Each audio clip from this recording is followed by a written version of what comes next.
Welcome in, builders. Today we are taking a look at our first Middle Era nation. It has been a long time coming, and we are finally there. I still have a few finishing touches to put on the early era, but we are essentially ready to progress. And I wanted to do something kind of on the easier side, quote unquote, something that's maybe a little bit more beginner friendly for people who are looking to start the game and want to do something in the middle era. However, it does have blood, it does have astral, so maybe a little more advanced depending on how you want to play them. Let's take a look and see what's up with Abysia, Blood, and Fire.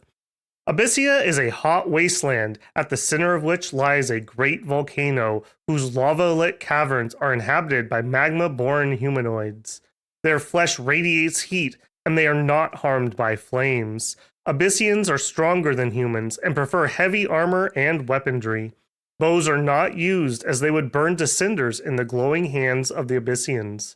The war machine of Abysia also includes salamanders, lizard-like beings composed of the same hot lava-born flesh as the Abyssians.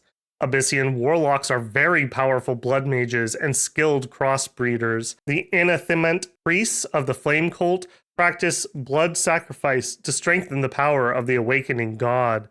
Abyssians prefer to live in extremely hot places. They do not farm or hunt for a living, so their income and supplies are not affected by growth or death scale of a province. However, population will still die slowly in Abyssian-controlled provinces with death scales. Obviously, this is a continuation from early era Abysia. Abyssia's problem, already starting back then, was there's not a lot of them and things are cooling off. So the warlocks are trying to find a way to either reverse that fortune or to repopulate by using the crossbreeding or some sort of blood magic. The flame cult is trying to keep things warm enough for them, trying to spread it out. Like many nations, as things get worse, you tend to turn towards blood and death. Those are not happy options. Those are desperation options. And we are going to see more and more of that as we move into middle and someday late era. So this is the beginning of that shift for a lot of nations. National feature-wise, we are a race that radiates heat. We have fire resistance, when we prefer heat scale of +3. We have wasteland survival.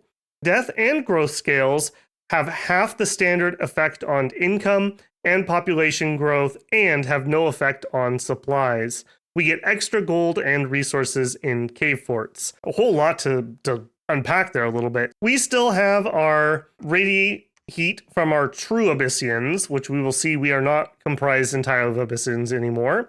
So we have the heat aura of times past, although our strongest heat auras are not as strong as they used to be.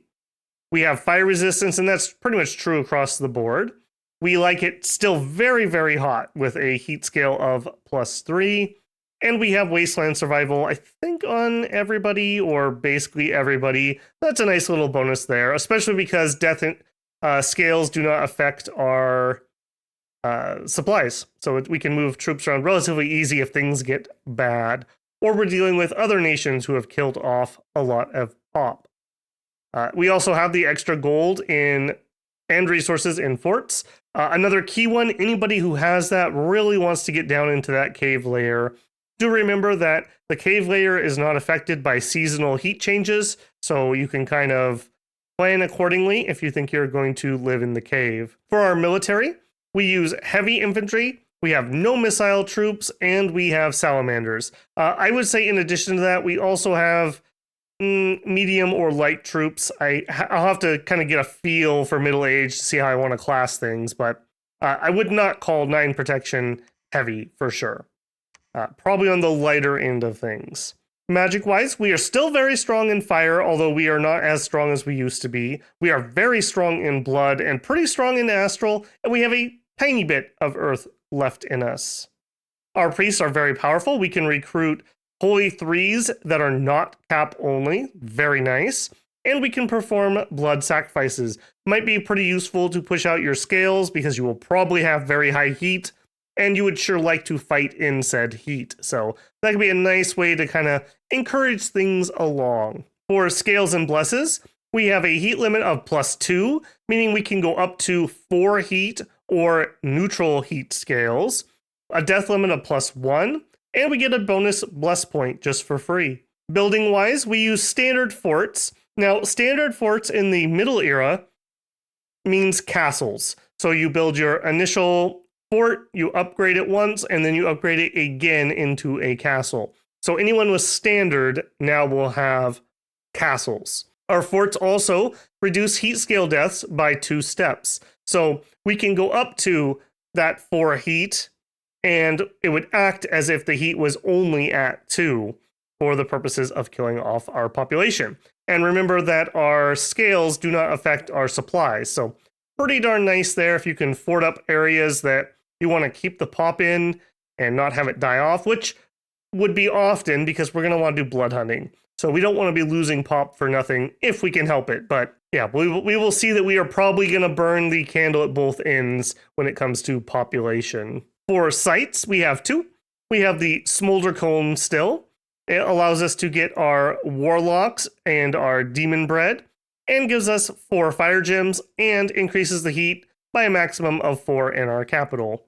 We also have the Temple of the All-Consuming Flame, allows us to get our Cap-Only Sacred, and produces an additional fire gem. So all said, we get 5 fire gems as our national gem income.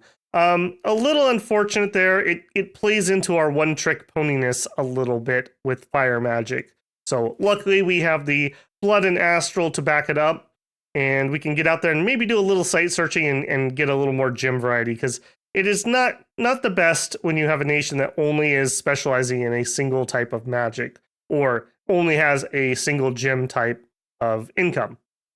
Should be noted that as the ages progress, you will find less and less gems, generally speaking, because you will have less and less sites, generally speaking. So we will have a lot of fire gems. Everything else is up in the air. We'll see how big of a decrease we feel when we play. Units and sacreds. We have a small spread of different types of troops for Abysia. Starting with some new entries into our roster, we have the human-bred troops. As previously mentioned, Abyssians are having a major population issue, and human-breds are one of the attempts at a solution there. So these are half Abyssians, half human, essentially. So we did inherit some of the traits of our Abyssian side. We have 15 fire resistance, we have wasteland survival, and we have the dark vision. Pretty good traits to inherit there, I have to say. Would sure be nice if they had a heat aura themselves, but they do not. They are more human than that. In addition, both of our human-bred troops are slaves.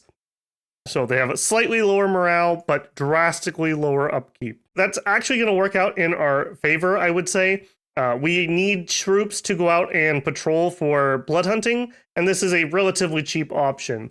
Fire does not have a lot of spells that will get us just tons and tons of things that are decent at patrolling from conjuration, so it is probably going to fall onto these guys. And at 5 gold a year upkeep, it is pretty affordable. In addition, our morale is 9, and we will check up here. We have Taskmaster +2s, so that'll give us a +3 total, meaning that our morale will be 12 when we lead them around with proper leadership. That is acceptable.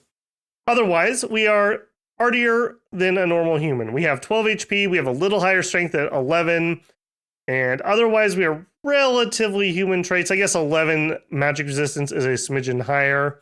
Equipment-wise, this first one has just a normal spear. He is not particularly great at with an attack of 10. And gear-wise, he has a ringmail cuirass, an iron cap, and a tower shield. So 9 protection is a little misleading because the tower shield is pretty decent of a shield. Gives you 16 protection if you manage to use it. Overall, this is all right. Again, patrollers, just chaff that you need out front to soak some hits for you. Very cheap. 13 gold, 10 resources, 8 recruitment. You can get quite a lot of these guys. Do remember that we're going to be using castles as our recruitment centers. So castles are better at pulling in more resources and more recruitment points. And in the Middle Era, population is generally higher. So we will have more recruitment points because of the higher population. Next up, we have a different variety of the same guy. He traded his spear for an axe. Otherwise, he is the same. 13 gold, 10 resources, 8 recruitment points. Same traits otherwise. You would want this guy if you either don't need the repelling or you need 19 slashing damage instead of 14 piercing. Generally speaking, I would probably stick to the spears on these guys. If I need to hit things hard, I'm going to move up to actual Abyssian troops who will just do it better, frankly. Speaking of Abyssian troops, we have 4 varieties of Abyssian infantry. The first one is a battle axe wielding troop. He has 25 fire resist. He does have the heat aura. So we have the heat aura 3, wasteland survival, and dark vision. Abyssians are still pretty strong here. We have 15 HP. We have 13 strength. Those are pretty good stats there. And he's using a 2-handed weapon. So he gets time and a half on that strength for damage bonus. And he's better trained, so a length 2 battle axe with 11 attack and 25 slashing damage.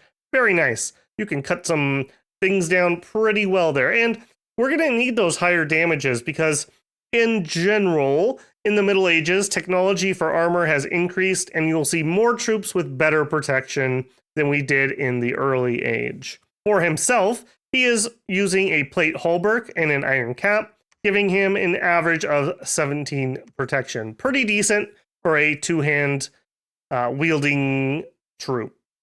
Morale of 11's acceptable. The leader that we generally are going to use gives us a +1, so we'll have a 12 here. We have a little bit higher than regular magic resist. Pretty nice. We are very slow combat speed-wise, however, and we're down to size 3, or we are size 3. So 3 of these guys to a square.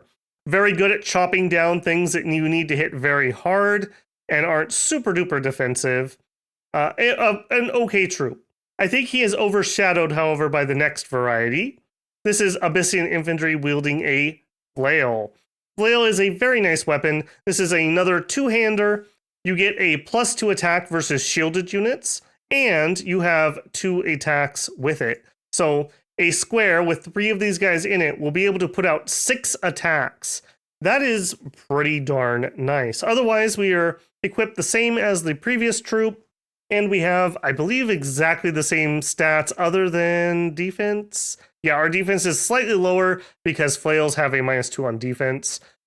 We are not defensive troops. We rely on armor to weather the hits, so that really doesn't matter. The difference between 7 and 5 is negligible. You're going to get hit either way. I like the attack density on these guys a lot. They also, for both varieties, do not really break the bank. So they have the same cost, 20 gold, 26 resources, 8 recruitment points. So very high on resources, a decently high gold cost, pretty low on recruitment overall, I would say. Very nice troop. I really like that attack density that you get out of these. If I don't need a shield or I don't need 25 slashing damage, this is my go-to troop. Next, we have 2 shielded varieties wielding similar weapons. We have a 1-handed axe and we have a Morningstar variety. The Abyssian infantry costs 1 less with the axe than they do on the Morningstar at 20 gold, 27 resources, 8 recruitment points. We have the same stat line as we looked at previously. We have traded out the 2-hander for a tower shield. Tower shields can be relatively good. In the Middle Era, we have the spread of the crossbow, and the crossbow is the bane of armored troops. So having that shield drastically will increase our ability to weather crossbow bolts. So if you think you're going to be fighting things that are using those, shield is a pretty good idea. Shield also gets our defense skill up to 11, so we're not auto hit, and if we are hit, we might be able to parry with our shield. Otherwise, axe troops acceptable. I'm less enamored with this one. I think if I need an axe, I probably want to go up to the 2-hander for the 25 damage, but this is here if you need it. The Morningstar similarly is a Morningstar instead of a flail, along with a tower shield. Cost 1 more resource than the previous guy. I like Morningstars quite a bit. I like the +2 versus shielded units. You see a lot of shielded units. In addition, the Morningstar is nice because it is blunt and piercing. So it has a 50-50 chance that it will do one or the other damage type. Pretty good again. I'd prefer the flail if I'm not worried about needing the shield, but if I need the shield, this is my preferred variety. Next up, we have the salamander. And the salamander is similar to the one that we've seen in early era. They are animals, they are undisciplined, they have 25 fire resist, they have heat 6, so they are very, very hot. We have the wasteland survival, we have fire power, so playing into that want for high heat scales here. If you have heat 3 or heat 4, adding 4 strength, 4 attack, 4 combat speed, very nice stats to be able to add to this. Now, they are relatively squishy at only 10 protection, and they are size 4, so you're only getting 2 per square. However, they have a really nice attack in Fire Flare. It does 20 magic fire damage, it is armor piercing, and its area of effect 1. That is really nice. You don't have to worry about things that you're struggling to hit. These guys are your answer to high defense troops, or super duper, well, not super duper, but high protection troops. These guys can help with their armor piercing. Note, it is a very tiring attack at 15 fatigue, and I believe they will stop doing it once they hit 50. I might be wrong about that. And they have a bite attack, which is nothing to write home about. Overall, I do like these guys, but you got to use them when it's appropriate. They're not a auto include. They will have much higher attrition, and doubly so because they're undisciplined than our regular troops. Finally, we have our cap-only sacred, the Lava Warrior. This is a pretty decent warrior, pretty decent sacred. Now, this is the budget burning one. Here we're starting to see even more of that regression in our race. Burning ones used to be size 4, and they were amazing. Lava Warriors are now down to size 3. We are still a pure Abyssian, but we definitely are not the same as a burning one. So for 30 gold, 28 resources, 14 recruitment, what do you get? 17 HP is pretty good for a size 3 troop. 14 strength is much better than a human, and 11 attack is decent amount of training. They are wearing the same armor as all of our troops, so they end up with 18 protection. The plate hauberk and the half helmet are pretty good pieces of equipment. And they dual wield Morning Stars, which again get that +2 attack versus shields. Now note, each one is giving us defense -2. We have 3 defense before we go berserk. When we go berserk, we have 0 defense. So literally anything that swings at us will hit us. That being said though, 25 fire resist, a heat 3 aura, berserk +3. So you can add 3 to the attack and the damage profile here, along with a little bit more to our protection, because we don't have natural protection. I want to say this will probably take us to 20. It is not 1-to-1 stacking. Pretty nice, though. We also have firepower. Again, heat 3 or heat 4 is really going to juice these stats up quite a bit. Similar to burning ones, though, we are bad formation fighters, meaning we can only have 2 of these guys per square. That being said, you still are going to get 4 attacks out of that square, which isn't terrible. And combining the fact that they're pretty decent attack, pretty decent damage profile, and they are sacred, very usable. I think even if I didn't have a good bless, if I had something very budget, I would probably still recruit these guys. The blessing definitely is the go juice here, though. Heroes, commanders, and prophet. Hero-wise, Middle Age Abysia has 3 heroes. They're okay. We have the Rage Lord, a unique sprite, kind of nice to see. He's kind of a thuggy leader. He's a pretty good leader. He is sacred. I probably wouldn't thug with this guy. I'd probably just leave him as a leader, maybe even give him a shield. But you could also just let him go have some fun. He is sacred. If somehow you can get him blessed, he'll be able to share in that. 25 fire resist, 3 heat, 5 berserker, so he'll take himself to 0 defense and up his protection probably to 22 to 23. He has firepower. Whatever, he's cool. He's usable. Nothing to write home about. Next we have the Anathement Warlock. This guy's all right. Fire 3, blood 3, holy 3. Nothing super unique here. We can kind of get all of that on various different troops, but he has it all in one package. He is sacred. He has heat 6, which is really high, and fire resist 30. He is very old though. Old age is a problem in a lot of our command line. And as you can see here, encumbrance +3, map move -6. Yeah, old age is definitely an issue for us.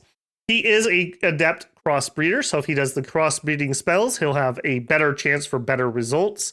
And we get to take part in the Grand Communicant mechanic that was added a few patches ago.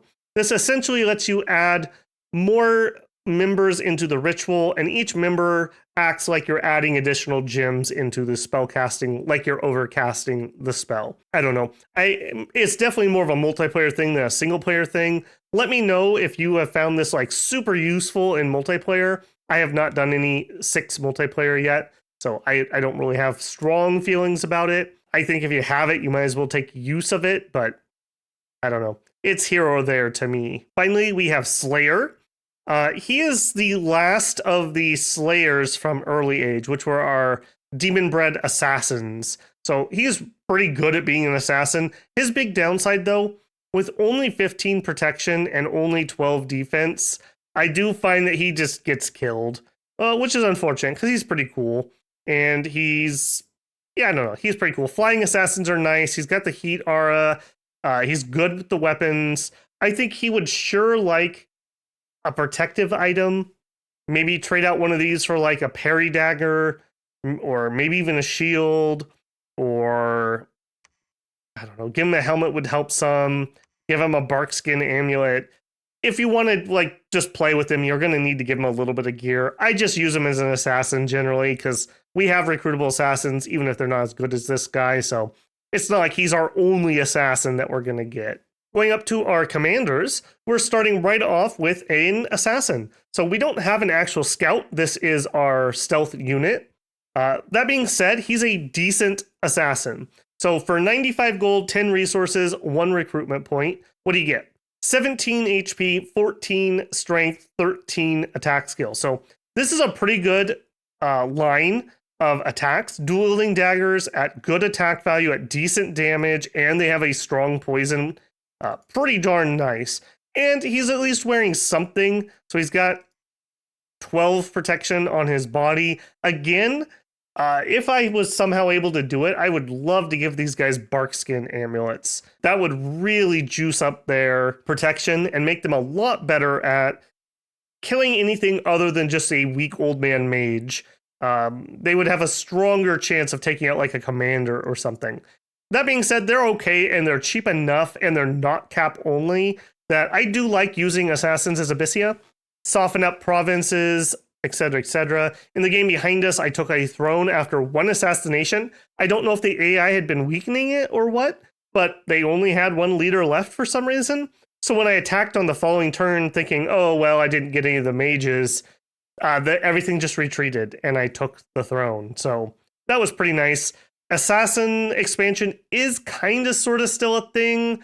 It's kind of unreliable and you kind of need to know what you're doing with it, but it's a cool alternative way to do some expansion if you're interested in that. Next up, we have the Beast Tamer. This would be used for your salamanders and possibly any other animal summons that you do, like fire drakes. We would quite like those. He has animal awe, meta now, if you know, you know. Fire resistance 25, he has the heat aura and the standard things. He's not a good leader, so he's uninspiring 1, but Beastmaster +3. So I think he ends up giving a +2, all things said and done. Note, he does not have tight rein, so he doesn't make them not undisciplined, unfortunately. That all being said, I do think he's probably worth getting if you're going to be running around with some salamanders. He's fine. He's cheap enough. He only costs 1 recruitment point. Sure, why not? Next up, we have our army leader, the Warlord. 100 leadership is already good. They're only 1 recruitment point. Big thumbs up here. I like to get 1 of these and an assassin, or just 2 of these when I have to stop mage recruitment to get leadership. 110 gold, 34 resources is totally acceptable price for what you get. Low defense, he is wearing essentially our standard issue gear, giving him 18 protection. Now, 18 protection in middle age is not 18 protection in early age. So this, well, I wouldn't say he's light or anything. Just know a crossbow bolt will still humble you at 18 protection. So maybe give him a shield if you're worried about that. They are also size 4, All of our troops are size 3, so he is a little easier to pick out for the AI targeting. Stat-wise, he has our standard traits. In addition, he is ambidextrous because he dual wields axes, so can protect himself decently well in melee. And he has Taskmaster +2, so he will give a total of +3 to the human-bred troops if he's leading any of those around. Otherwise, acceptable leader. Next up, we have the Anathement Salamander. This is a recruit anywhere mage. 260 gold, 1 resource, 2 recruitment points. Guaranteed fire 2, priest level 2. No randoms, he is sacred. Has standard Abyssian traits. He comes in at old, and he is only just old, so he's not going to have horrific penalties, although age does vary a little, so you might get a little younger, you might get a little older when they come in. And he has Grand Communicate, so he can take part in that mechanic. Leadership-wise, he has a smattering of everything, 70 leadership, 20 magic leadership, 10 undead leadership. His morale's okay, his magic resist is pretty good. As a researcher, 104 gold for 9 is slightly on the not efficient side, but not horrific either. I don't like getting lots of old age troops, but as you're going to see, our options are somewhat limited as this nation. As a combat mage, this is fine. This is fine. Maybe a little on the pricey side, but we can Phoenix power up to 3. 3 allows us to do falling fires, spam fireballs, incinerates. Very, very nice. Very good, usable in combat. Oftentimes in the early game, I try to get a few of these out and help my armies out a little bit. It is surprising how much of a difference even just a single mage can make when you're out doing expansion. And doubly so if you can get them something decent like Flame Bolt or Fireball relatively early to be tossing around. Very, very nice. And because we have lots of fire resistance, we'll have no friendly fire. We're not super cowardly or anything, but he can help with Sermons of Courage. He could be your blessers if you're running around with some Lavaborn. Very versatile mage for a okay cost. Next up, we have the Anathement Dragon. This is the big brother of the previous guy. Note, he is not cap only. He is slow to recruit, 450 gold. He is slow to recruit, 4 recruitment points, so slow to recruit, 415 gold. So a bit on the pricey side here, but you get a pretty decent chassis. Now, only 12 HP, and partly that is because of his old age. He is 10 years into old age. He's old at 32. How does that make you feel, guys? That being said, though, recruitable Holy Threes are always a big benefit. Now, we're not like a super sacred nation. We don't have like summonable sacreds or spammable sacreds, but it makes it very easy to bless them. I tend to throw mine just into the line of melee troops, so they tend to get kind of spread out. This just makes sure everyone gets the bless. And of course, you can do Sermons of Courage. You can just whap people with whatever your divine spell ends up being. Pretty nice there. And combat-wise, pretty good here too. We only have a 10% random, which is unfortunate. Of note especially is the astral. We come in with 3 fire. 3 fire plus astral would allow us to do solar eclipse. And that would mean that we can put darkness up. All of our troops have dark vision, and hopefully the enemy would not. So that can be a nice surprise if you luck into an astral one. Otherwise, we can use Phoenix power up to 4 and cast lots and lots of falling fires, etc., etc. Maybe even push ourselves up with some gems, and we could do like Firestorm very easily on this nation. 1 Earth is a little unfortunate. It does let us do the magma spells. It does let us do our national special fire spell. Fire 2 is always preferable. Earth 2 is always preferable because we could do Earth power, but it might even be worth giving these guys a couple Earth gems if you get some, and letting them Earth power just for the fatigue reduction that would let them do. Very usable mage. Research-wise, he's slow to recruit. He's very old. 166 gold a year for only 13. It's not there. Next up, we have our warlocks. Now, Abysia is kind of a weird nation that our caps have these special mages that are very important for us. So our cap is going to be very busy, and we'd like to be recruiting these guys, generally speaking. So first up, we have the Warlock Apprentice. 190 gold, not slow to recruit. Comes in with Astral 1, Blood 2, and 11 research for 152. So he is not as efficient as the Amaranth for a research mage. He does give you relatively cheap Blood 2. He does give you Adept Crossbreeder 2. And that may be relevant because we may get to the point that we want to be spamming that. Otherwise, I'm not in love with this guy. Blood 2's fine, especially if you give them a Sanguine Dowsing Rod to be Blood Hunters. That would be fine. But remember, he's competing with the next two guys for recruitment turns. Next, let's look at the Warlock. This is just an upgrade of the previous guy. Now we have Astral 2, Blood 3, and a random of Fire, Earth, Astral, or Blood, which is pretty darn nice. He is old age, and he is very old age, unfortunately. Those are pretty bad penalties. Minus 10% HP, minus 4 map move, plus 2 encumbrance, and they get older. You can get ones that are worse. These guys, at least, though, they can do some of the astral stuff. You could pretty easily cast anti-magic with them. You could get into a communion or a Sabbath with them and do other things. Depending on your cross paths, maybe you could do like Ill Earth from Blood. I think that's probably the biggest cross path. Some of the Fire Blood stuff can be pretty good too. So an okay mage here. Finally, we have the Demon Bread. These are slow to recruit. They're only 375 gold. 13 research for 150 is not too bad, but they're slow to recruit, so you're never going to get them for the research ability. They have no random. They are Fire 2, Blood 2, Priest 2, and they come with Blood Searcher. I really like these guys, especially early on if I can't do Sanguine Dowsing Rods yet, as my Blood Searchers. I try to get the blood up and running relatively early. We are a dying nation, and I generally play scales in line with that. So I want to get as much blood slave economy as early as I can while the pops are still high, and maybe even go into blood a little bit early if I'm worried about getting rushed or something, so that we have some summons that aren't necessarily fire. Otherwise, it is nice to have a flying mage. That is pretty useful. Pretty useful guy. You may need to Sabbath up to do impressive things in combat. I would not want these guys to be doing just Fire 2 things. We have cheaper options that are not cap only, slow to recruit. So if I'm bringing these to combat, it's to do something specific that is not straight fire magic. Who would I make my prophet? I think you're either probably going to do a warlord because you want to just get your first set of guys out and going. You could do a slayer, assassins that are priests, especially if you were going to like really gear them up and make them a little tougher. Can be kind of interesting. That divine spell's just good at killing things no matter which one you get, basically. You could stealth breach, etc., etc. It's okay. It's okay.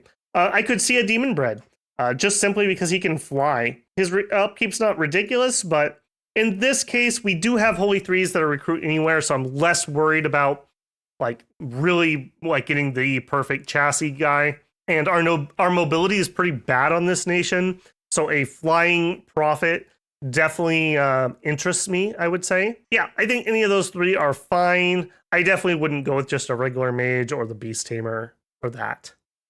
As for national items, we have no national items. As for national spells, we have a slew of national spells.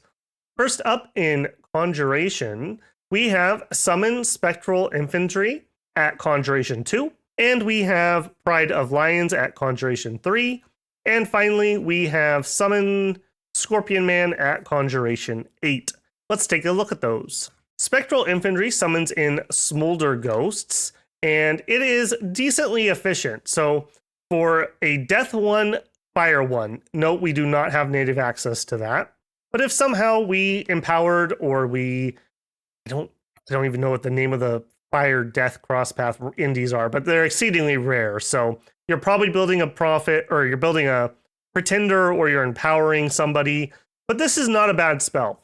7 ghosts for 5 gems. What do we get? This is a decent chassis. It is a spirit form, so you can't buff him with physical buffs. But he's ethereal, he is undead, he has poison resistance, he has a lot of fire resistance. He does keep his heat aura. All nice traits. 15 HP isn't anything too great, but, you know, with Ethereal, that's okay. I wish these guys had Fear Aura. That'd really make me much more interested, but for what they are, they're okay. A Spectral Weapon gives us a summonable magic fire damage weapon, which is pretty decent. It is armor piercing on that secondary hit too.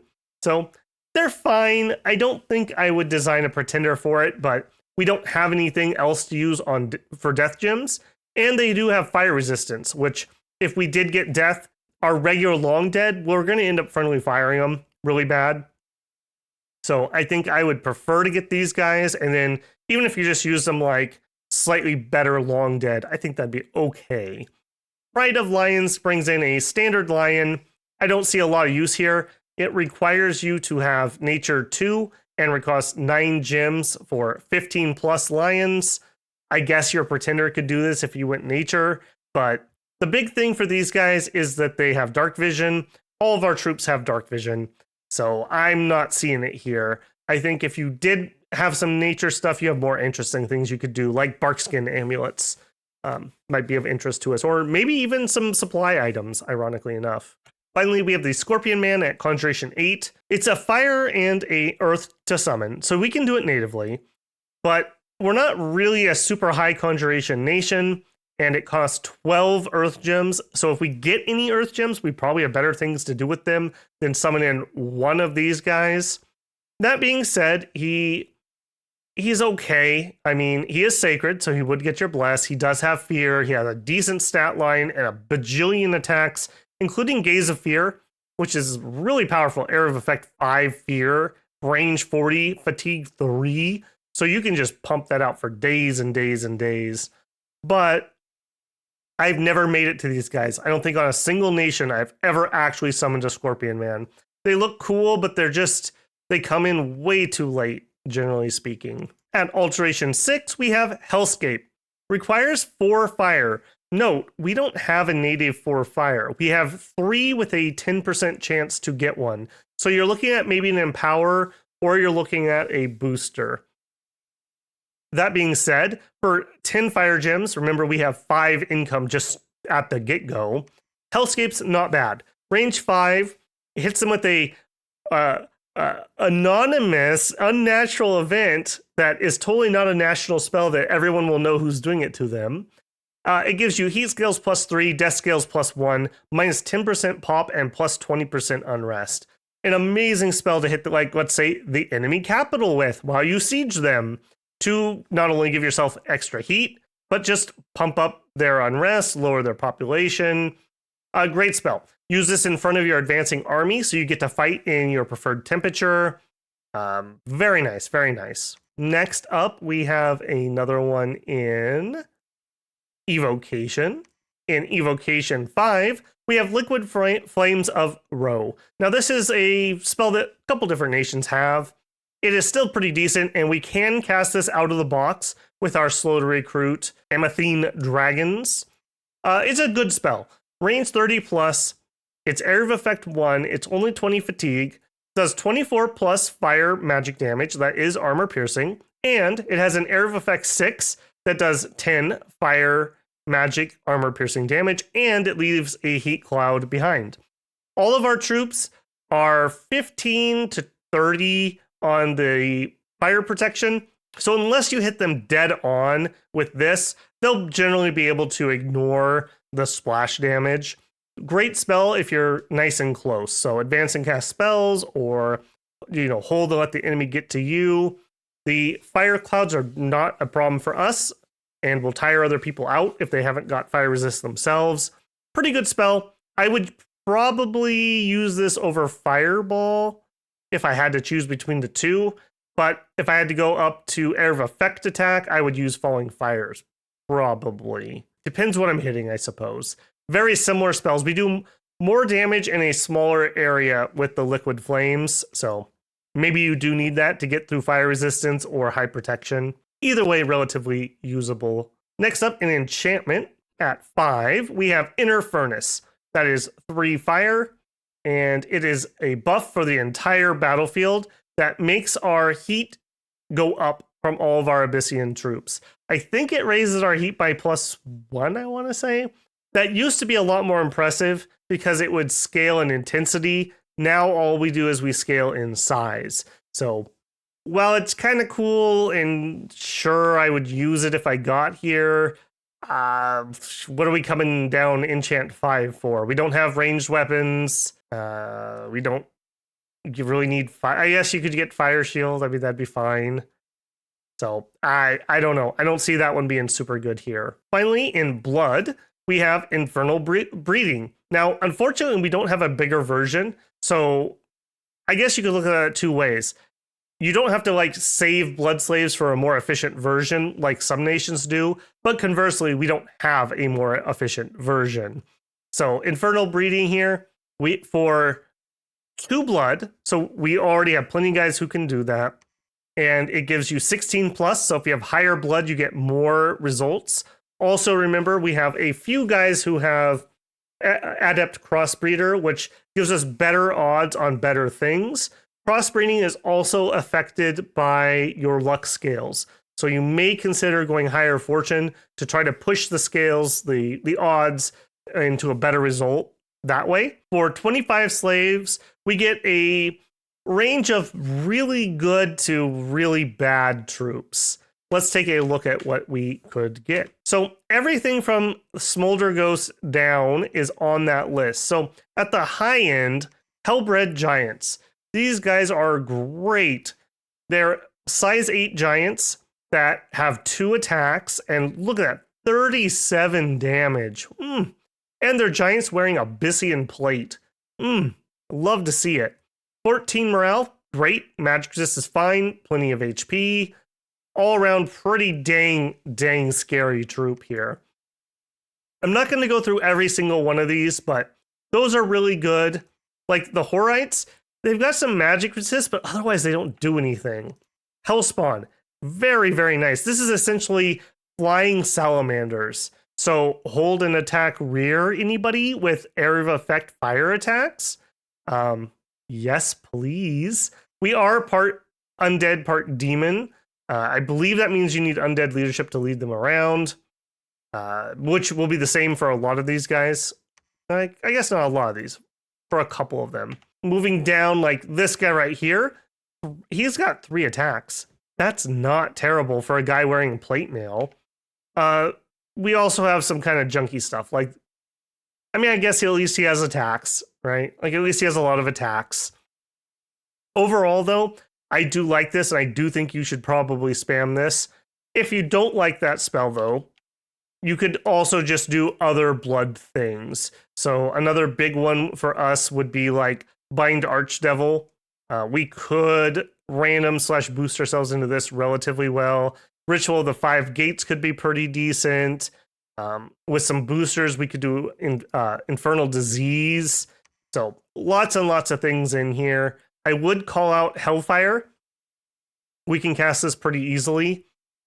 Area of Effect 3, number of effects 2, only costs 1 blood slave, and you're going to want more though because you're going to need to lower the fatigue. But pretty decent area of effect, pretty decent damage that is armor piercing. Rush of Strength if you are running around with other demons that you're using for buffs there. Could be pretty handy. Also, the Fire Blood does give us a combat spell, Boil Blood. It is 100% precision, but it's 50 fatigue. So even though it doesn't cost a blood slave, you're only going to get 2 of these off. I don't know if this is really worth using.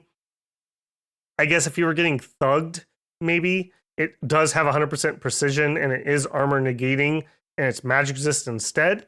So against the right target, that could be pretty handy, I suppose.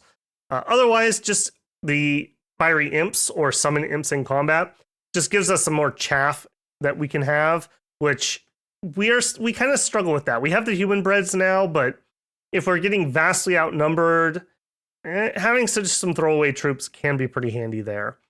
Otherwise, from magic, I think you're looking at the standard fire things as mentioned. You're looking at falling fires, probably. Flame eruptions are good. Firestorm is hard to do, but reachable for us. We could get there, and we would sure like that because most of our troops are basically immune to it. So if you're fighting somebody who's not, that could be pretty handy. Out of alteration, I would call it immolation. Area of Effect 7 is really nice. So if you have some mages on advance and cast spells, sometimes they'll pop this, or they'll do it to try to protect themselves if they get jumped. Inner Sun can give you a explodiness, which you probably don't want, but it is there. Also, Solar Eclipse is at Alt 5. That is a darkness spell. That's pretty handy. We would sure like this. So if I get a random that gets that Astral Fire 3 crosspath, I'm definitely thinking about this spell pretty darn hard. Giving everyone we're fighting -3 to hit us would really help counteract some of our really bad defense, for sure. Okay, so let's bring this all together. So we have a pretty solid troop lineup. We need a lot of resources and decent amounts of money.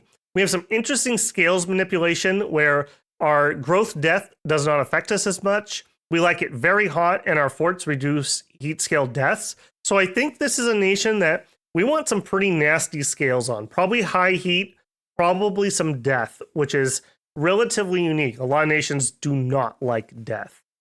We do crossbreeding, so some fortune could be interesting to help get better results from that. We have not the best, not the worst. Like, we are like dead down the middle of mediocre for research. This guy being your probably main researcher.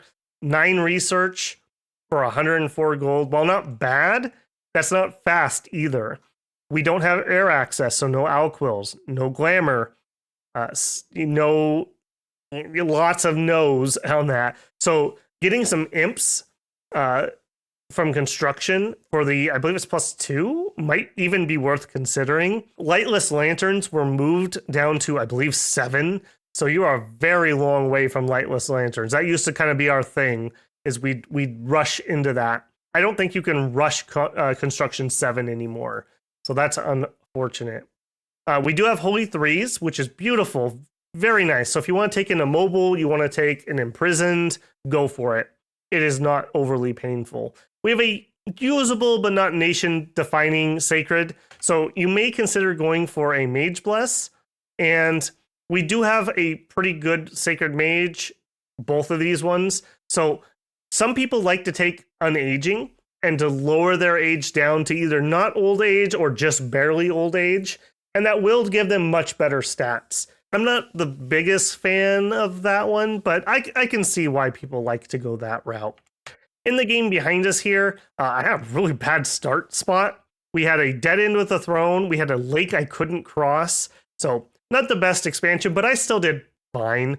These troops are very solid. Against a lot of the rando undergrounds, you'll just decimate them or at least trade evenly with them.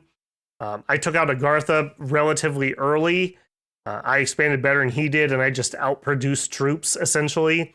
And even though he has some pretty decent heavily armored troops, I have some troops that can hit very hard.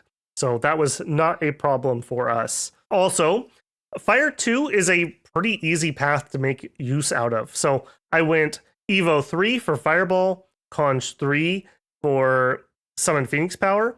Then I went Evo 5 for Falling Fires, and then Conjuration 4 for Summon, what are they called? Fire Adders? No, not fire. Nest of Salamanders. Very nice spell. Another one that you should consider. Gives you lots of size 1 dudes who are hard to hit.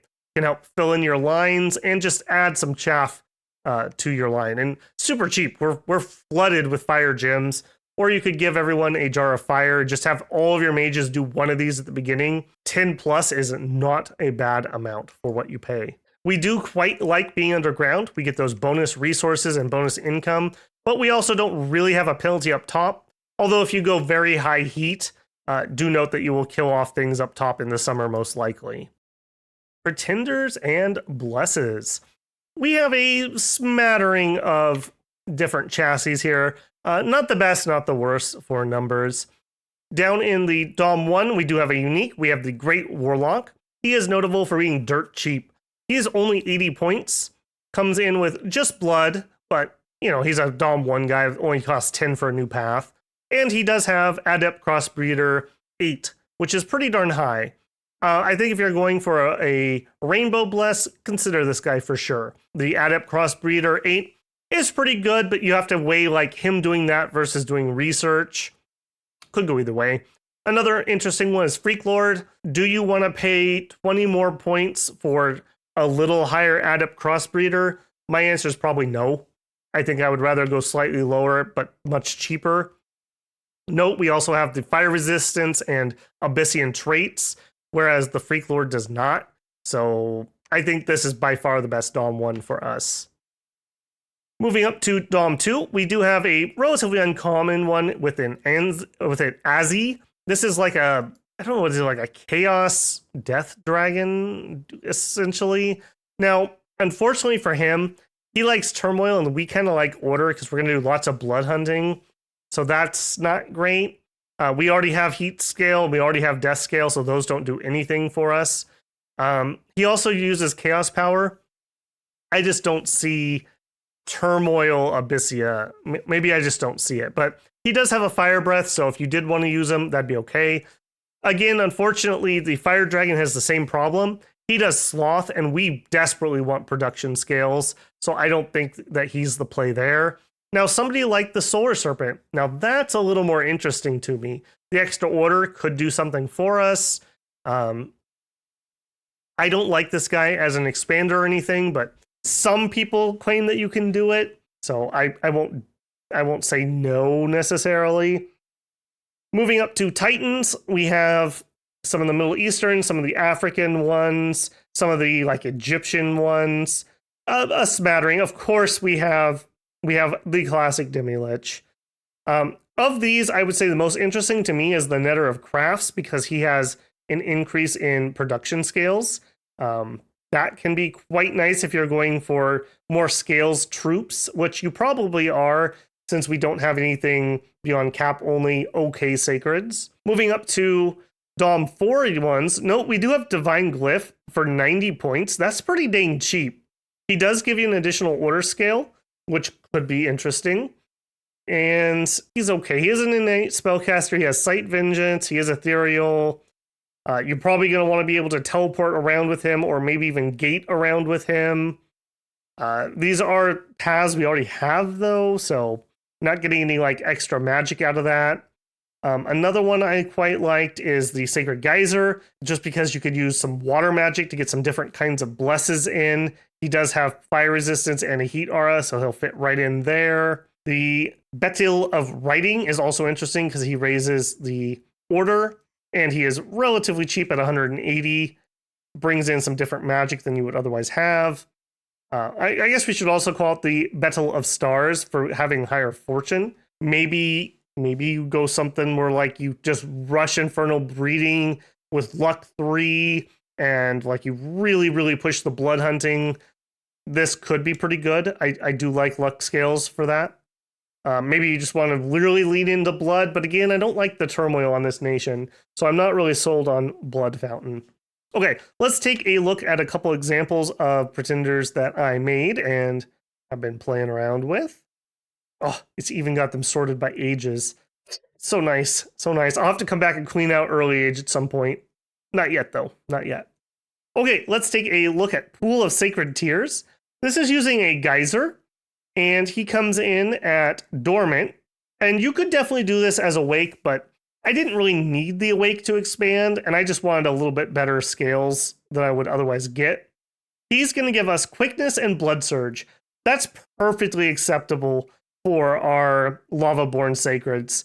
They already have 2 attacks, so Quickness is really good there. And remember, Quickness also gives you +2 attack and defense, so even more attack, and so does Blood Surge. So that's +5 to their attack before they go Berserk, and a bunch of extra strength, and enough defense that you won't be at 0 while you're Berserk, and a little bit of reinvigoration, because we're going to tucker out pretty quick on those guys. This was okay. It's a bit of a budget option. Next up, we have Unta. This is that Netter of Crafts. This one, I went with a Mage Bless. So Farcaster, we're not really worried about being super accurate because we won't do friendly fire with our Sacred Mages because they're going to throw fire spells. So we can toss fireballs way in the back this way, or falling fires way in the back here, and some extra reinvigoration just to help them do it more. Again, I went dormant. He is not really a good fighter off the bat, but coming in dormant with some construction, you could build him a set of armor and a shield.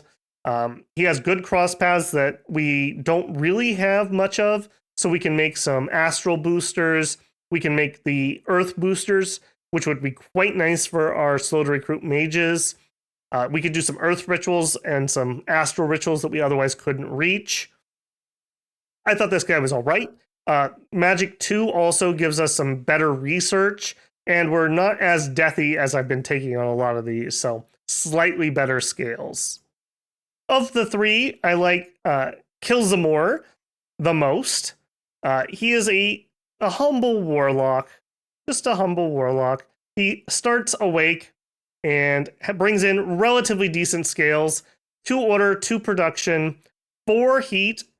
And my thought on this is basically I'm going to try to fort the biggest pops to protect them.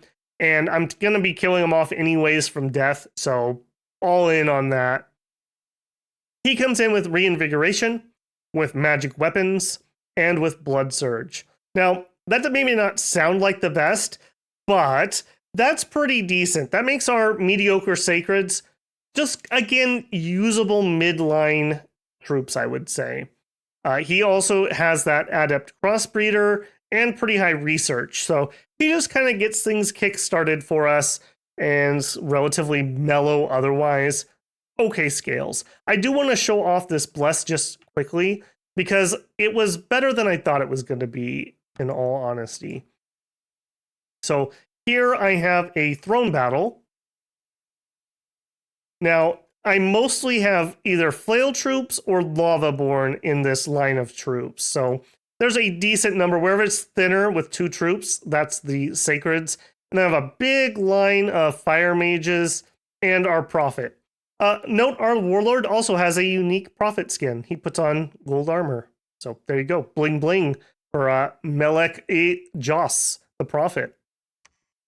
Watch how this battle goes. So this is a fiery throne. Could be relatively hard for some people. So we have a bunch of the Pishadas.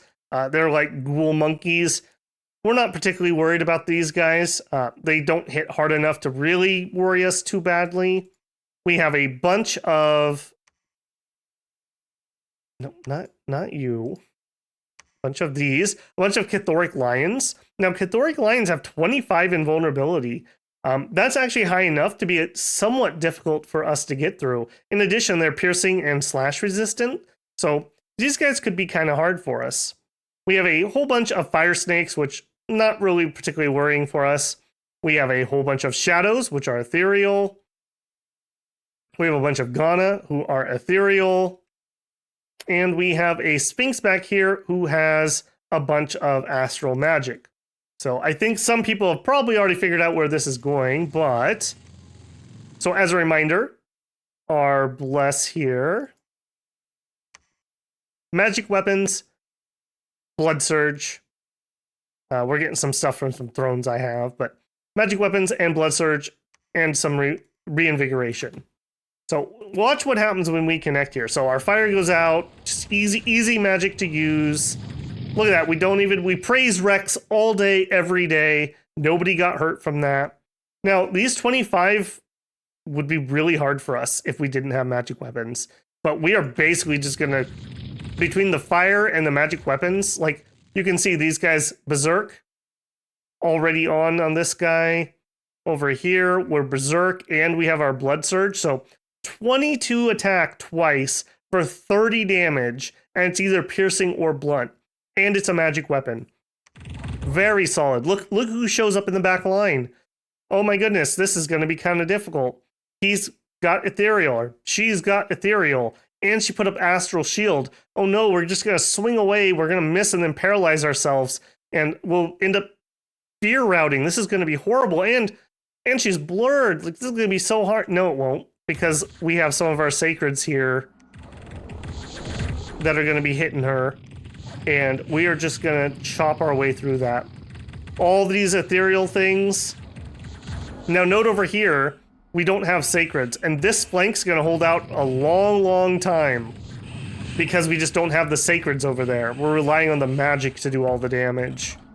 Down here, we're fighting the fire snakes. We're struggling a little bit. I don't know, our attack just isn't really high enough to guarantee the hits, I suppose. But we're getting through them. We're getting through them. We've basically cleared out the lions. We routed the shadows. We killed the Sphinx here.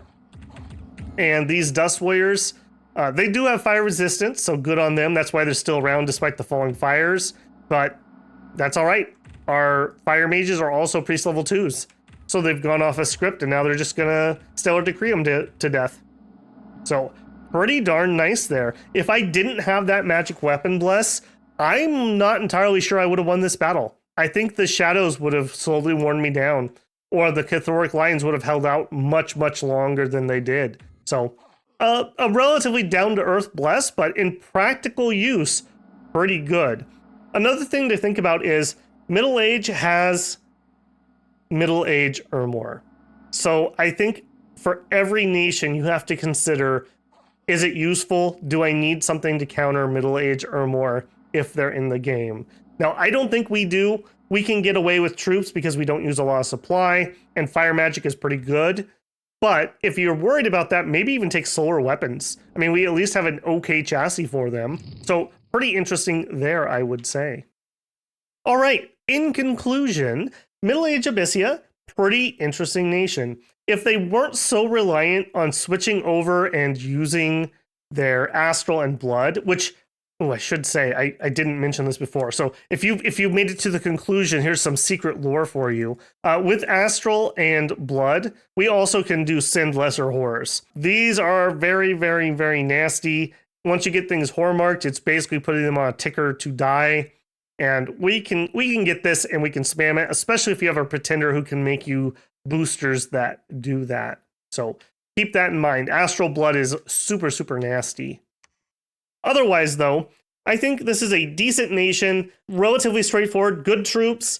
We can throw good fire magic into our troops and not worry about friendly fire, while still having some tricks up our sleeves with blood and astral. Scale-wise, we get some nasty scales for other people, so invading us is going to hurt. It's going to hurt a lot, with lots of death, lots of this. Remember, while the supplies here don't look too bad for me, that's because I'm ignoring what this is doing to the supplies.